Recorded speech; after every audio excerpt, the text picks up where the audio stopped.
And now we're going to look at the Zayn sound. Zayn, Zayn, zebra. Zayn, Zayn.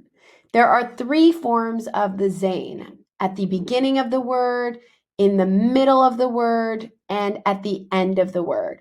And as we're going to see on the next slide, at the end of the word, and even in the middle sometimes, we might find the Zayn in its initial form.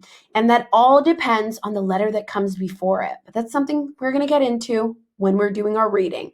It's the same exact thing as the Ra. All right, let's keep going and look at some examples for Zayn.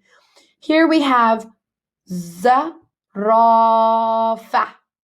Zarafa. Zarafa. Zarafa means giraffe. Look at how the form has stayed the same. And here we move on to the middle. Wazn, wazn, wazn.